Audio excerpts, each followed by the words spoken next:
ஒன்னு சொல்றேன், நல்லா தெரிஞ்சுக்கோ. நல்லவங்களை ஆண்டவன் சோதிப்பான், கைவிட மாட்டான். கெட்டவங்களுக்கு ஆண்டவன் நிறைய கொடுப்பான், ஆனா கைவிடுவான். பாஜகவை பொறுத்த வரைக்கும் செய்து காட்டிவிட்டு பேசுகிறது, நல்லாட்சியை செய்திருக்கிறது. ஒரு ஊழல் குற்றச்சாட்டை உங்களால் பிஜேபி மீது சொல்ல முடியுமா? நான் கேட்கிறேன். ஒரு ஊழல் குற்றச்சாட்டு 7.6 லட்சம் கோடி சிஏஜி ரிப்போர்ட்ல 7.6 லட்சம் கோடி சாலை போடுவதில் ஊழல் நடந்திருக்கிறது. ஊழல் ஊழல். மோடி அரசு 7.6 லட்சம் கோடி சாலை போடுவதில் ஊழல் செய்திருக்கு.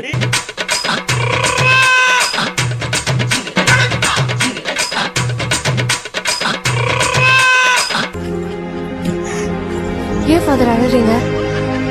இப்படி ஒரு சிச்சுவேஷன்ல எப்படி அழுவாம இருக்க முடியும்? கரெக்ட். அரசாங்கம் சாராயத்துக்கு அரசு நடத்துறீங்க.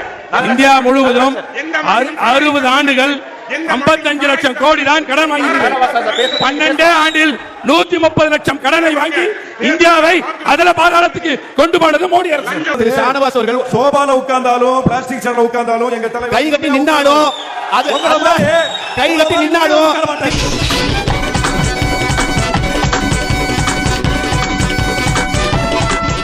இந்தியா என்ற பெயரை சொன்னாலே இன்று உலகம் எழுந்து நிற்கிறது. உண்மையா இல்லையா? உலகம் எழுந்து நிற்கிறது.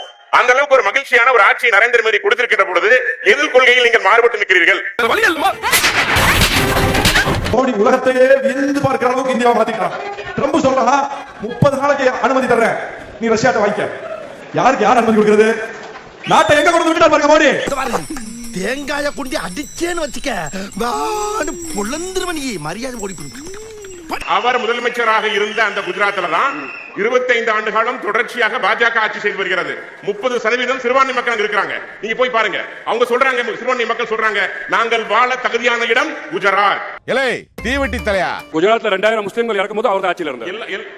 அவர் தான் ஆட்சியில் இருந்தார். அவர் தான் முதலமைச்சராக இருந்தார். ஆமாங்க, புரியுதா உங்களுக்கு? அப்ப வந்து பாஜக வந்ததுக்கு ஒண்ணும் நடக்கலாம் சொல்றது முடியும். மாட்டு இறைச்சியை வச்சு ட்ரெயின்ல ஒருத்தர் கறியை கொண்டு போனா அடிச்சு சாவடிச்சது பாஜக.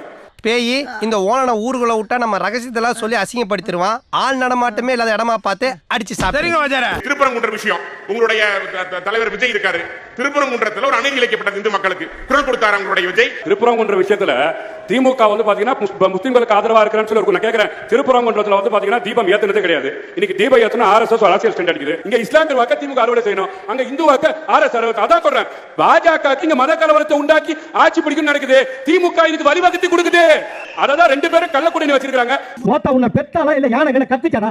நான் கேட்க மாட்டாங்க. அறிவு எவ்வளவு பெரிய கலவரத்தை ஏற்படுத்துறதுக்கு முற்பட்ட போது தமிழ்நாட்டின் முதலமைச்சர் நீதிமன்ற உத்தரவை கொடுத்தாலும் தமிழ்நாட்டில் கலவரம் ஏற்படுத்த முடியாது என்பதை தடுத்து காட்டியவர் எங்களுடைய முதலமைச்சர். அரசியல்ல இதெல்லாம் சாதாரணமாப்பா. இதுக்கு பிச்சை எடுக்கலாம். நண்பரே, நீங்க ஒரு கலவரத்தை சொல்லுங்க. கடந்த 12 ஆண்டு காலத்துல காங்கிரஸ் ஆட்சி நம்ம முடிஞ்சதுக்கு அப்புறம் மும்பாய் வெடிகுண்டு எங்க நடந்தது? மாலேகான் வெடிகுண்டு எங்க நடந்தது? அஜ்மீர் வெடிகுண்டு எங்க நடந்தது? மாலேகான் வெடிகுண்டுல அந்த நபர் எம்பி ஆனது எங்க நடந்தது? சார், குஜராத்ல பல்கிஸ் பானுவ 11 பேர் சேர்த்து வன்கொடுமை செஞ்சு பாலியல் பலாத்காரம் செஞ்சு இறந்தாங்க. அந்த தீர்ப்பு எங்க போச்சு? காஷ்மீர்ல ஆசிஃபான் ஒரு பெண்ணு கோவில் கருவறையில வச்சு நீங்க பாலியல் பலாத்காரம் செஞ்சு சாவடிச்சீங்களே, அது எந்த ஆட்சி நடந்தது? ஏண்டா தர்த்தரம் முடிச்ச மூதேவி, உன் கதை என்னடா காரி துப்புற மாதிரி இருக்கு. இன்னைக்கு இருக்கிற இஸ்லாமியர்கள், இந்தியாவில் சிறுபான்மை மக்கள் இன்றைக்கு மகிழ்ச்சியோடு இந்தியாவில் வாழ்ந்தார்கள் என்றால் அந்த பெருமை நரேந்திர மோடி அவர்களையே சாரும். அதற்கு சிறந்த உதாரணம் குஜராத். இன்னைக்கு குஜராத்ல போய் கேட்டீங்கன்னா, இஸ்லாமியர்களை கேட்டாலும் சரி, கிறிஸ்தவர்களை கேட்டாலும் சரி, நாங்கள் வாட தகுதியான நாடு இதுன்னு கேட்டா குஜராத் என்று ஆணித்தரமாக அழுத்தமாக சொல்கின்றார்கள். அந்த அளவுக்கு சிறந்த நாடாக குஜராத் இருக்கிறது.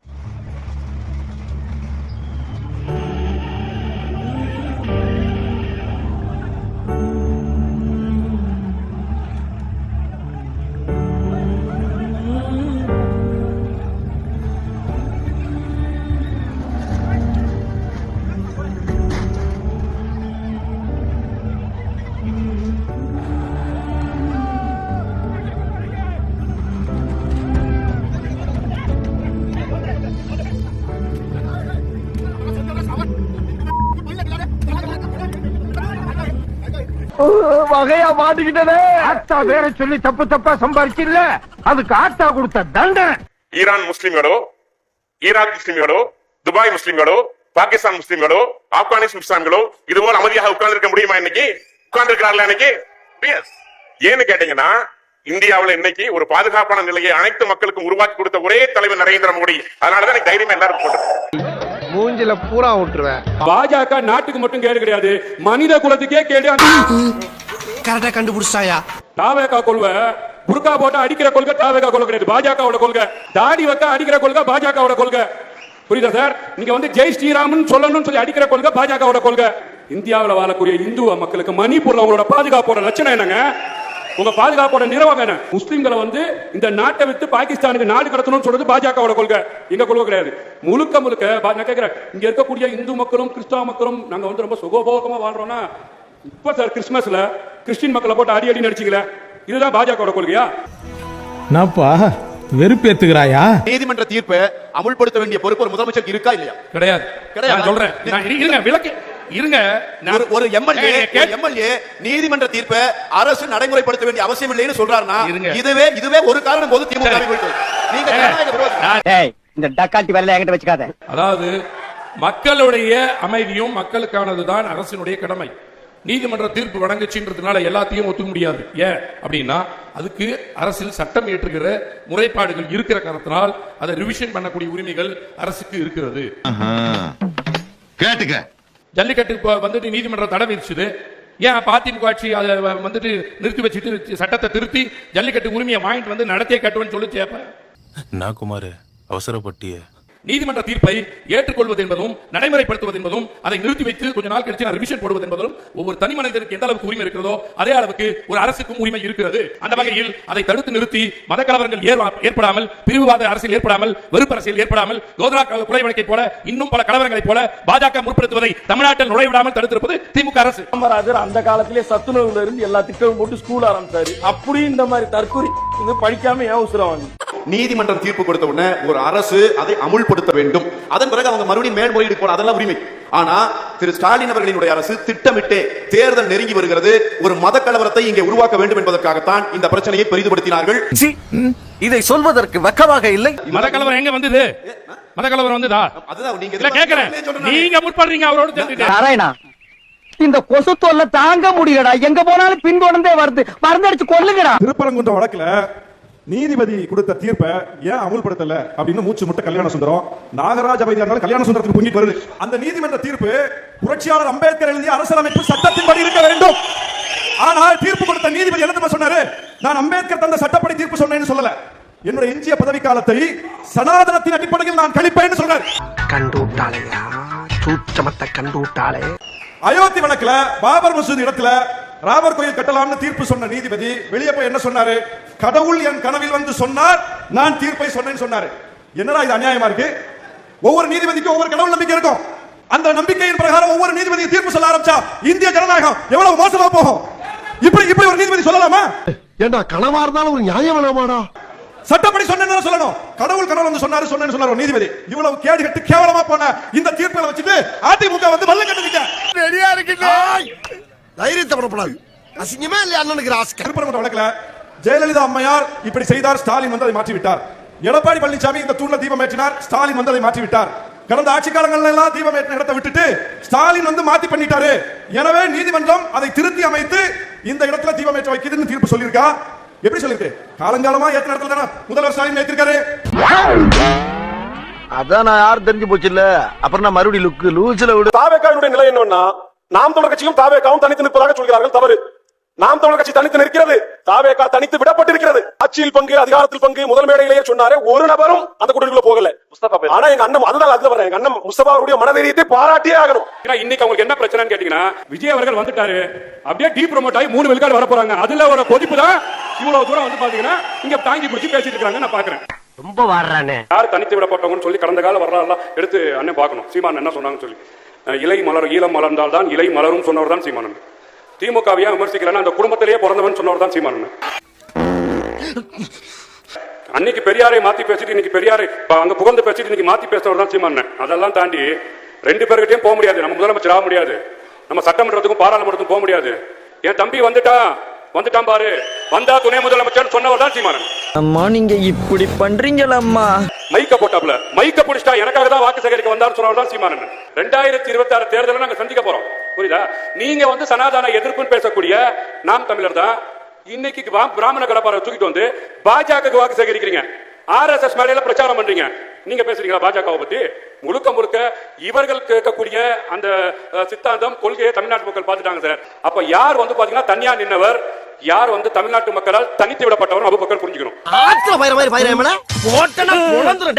நீ வெளியில வா, உன் கண்ணாடிக்கு நல்லா உடைச்சு உன்னை கண்டமாக்கல, உனக்கெல்லாம் பகல்ல பசங்க கேக்குது. ஒரு 5000 பணம் கொடுத்தாங்கல்ல மிஸ்டர் ஷானவாஸ், யார் பணம் தெரியுமா? பட்டியல் மக்கள் கொடுக்கப்பட்ட பிகார பார்த்து கொடுத்தாங்க. தவறான தகவல். 5000 ரூபாய் முடிச்சிடுறேன். 5000 ரூபாய் தவறான தகவல். ஏன் சார் என்ன இப்படி செய்யறீங்க? ஏன் சட்டமன்றத்திலையும் நாடாளுமன்றத்திலையும் இஸ்லாமியர்கள் போட்டி போட பாஜக வாய்ப்பை கொடுப்பதில்லை? இல்ல அதான் காரணம்ங்க. அதுதான் இந்த பிரிவினைவாதம் முன்னெடுத்திருக்கிற நம்முடைய திமுக. இங்க சரி, திமுக எடுத்துக்க பிரிவினைவாதம். அப்ப புரியல. திமுக எடுத்துக்க பிரிவினைவாதம். இப்ப புரியுது, இப்ப புரியுது.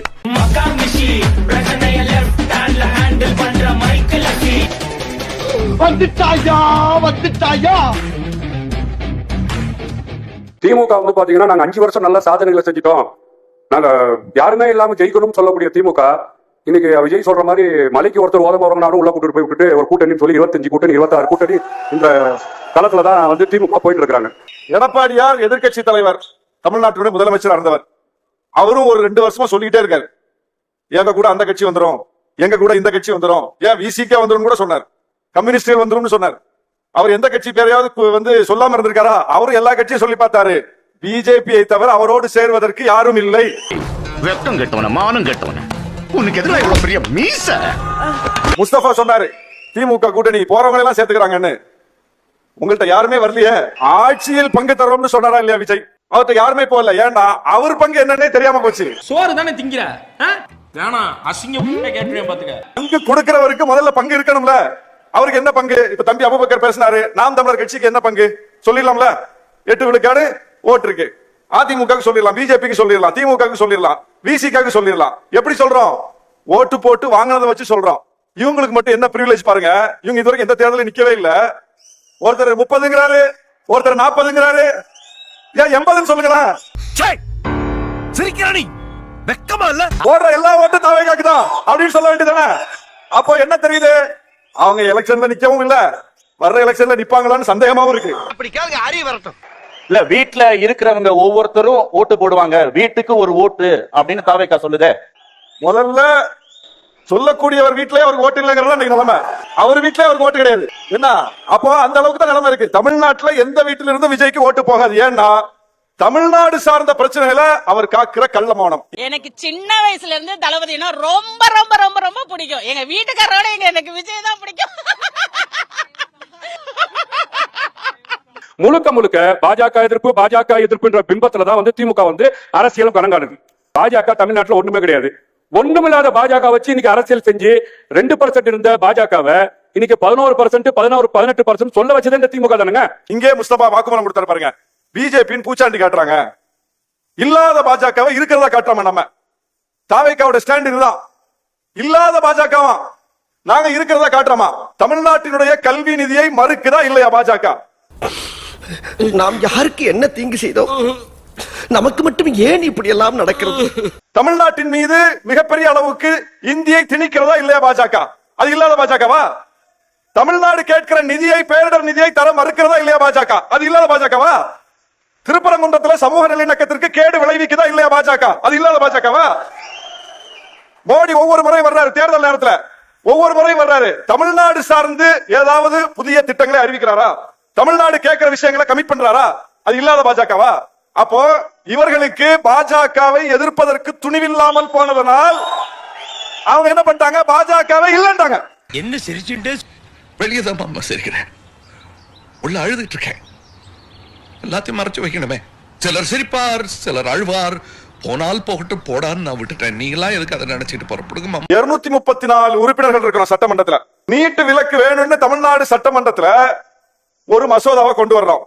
230 பேர் மசோதாவை ஆதரிக்கிறோம். அதிமுக ஆதரிக்கிறது, திமுக கொண்டு வருகிறது, விசிக ஆதரிக்கிறது, பாமக ஆதரிக்கிறது. 4 உறுப்பினர்கள் மட்டும் எழுந்து நின்று உயிரே போனாலும் நீட்டு விலக்கு தரமாட்டோம்னு சொல்லிட்டு வெளிநடப்பு செய்றாங்க. யார் அது? பாஜக. ஏன் பாஜக மட்டும் எதிர்க்கிறோம்? பாஜக மட்டும் தான் தமிழ்நாட்டுக்கு எதிராக எல்லாவற்றையும் செய்கிறது. என்ன மாப்ள அடிச்சாங்களா?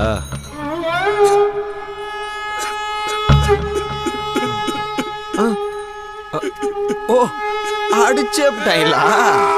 அப்ப பாஜக மட்டும்தான் எதிர்ப்போம்.